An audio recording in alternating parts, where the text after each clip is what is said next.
कोकणातील प्रत्येक अपडेट जाणून घेण्यासाठी आजच माझे कोकणच्या सोशल मीडिया प्लॅटफॉर्मला लाईक, फॉलो आणि सबस्क्राईब करा। राज्यात येत्या 20 नोव्हेंबरला विधानसभा निवडणुकीसाठी मतदान प्रक्रिया संपन्न होणार आहे।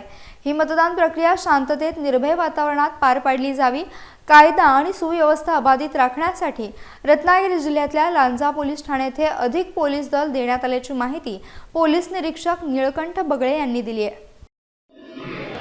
सध्या आचारसंहिता जारी झालेली आहे आणि त्या अनुषंगाने दिनांक 20 रोजी राजापूर मतदारसंघामध्ये आपल्याकडे निवडणुकाच्या अनुषंगाने मतदान केलं जाणार आहे। तर त्या अनुषंगाने कायदा सुव्यवस्था अबाधित राहावी, लोकांनी निर्भयपणे मतदान करावे व त्यांना जो संविधानाने मतदानाचा अधिकार दिलेला आहे त्याचा त्यांनी संपूर्णपणे अगदी कुठल्याही भयमुक्त वातावरणामध्ये आपलं मतदानाचा अधिकार बजावावा याकरिता शासनाने आवश्यक ती सुरक्षा बलं प्रत्येक पोलीस स्टेशनला पुरवलेली आहे। लांजा पोलीस स्टेशनच्या कार्यक्षेत्रामध्ये चांगल्या प्रकारे कायदा सुव्यवस्था अबाधित राहावी यासाठी राज्य राखीव पोलीस दल 2 नंबर गट मुंबई पुणे यांच्याकडून कंपनी आपल्याकडे प्राप्त झालेली आहे आणि त्याचबरोबर जिल्हा पोलीस मुख्यालयातून सुमारे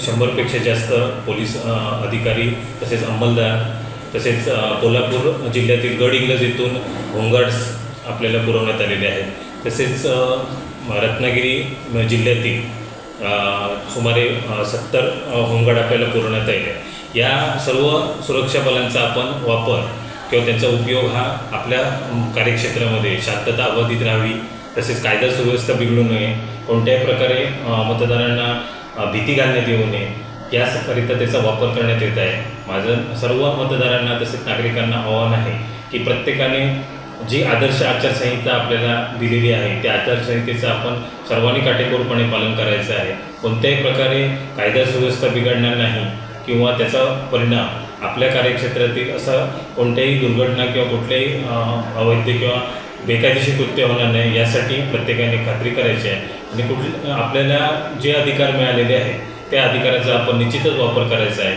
आणि कुठलीही अनुचित घटना घडली तर त्याबाबत स्थानिक प्रशासनाला किंवा ज्या त्या ठिकाणी उपस्थित असलेले सुरक्षा रक्षक असेल त्यांच्या ती गोष्ट निदर्शनास आणून देण्याची आहे। या सर्वाचा अर्थ आपल्याला एकच काढायचा आहे की या सर्व बलाचा वापर आपण आपल्या कार्यक्षेत्रामध्ये शांततेत व निर्विघ्नपणे मतदानाचा अधिकार सर्वांना बजावावा याकरिता याचा वापर करण्यात येत आहे आणि यासाठीच या आपल्या सर्व पोलीस दलाचा किंवा सुरक्षा बलांचा आपण उपयोग करण्यात येत आहे। धन्यवाद।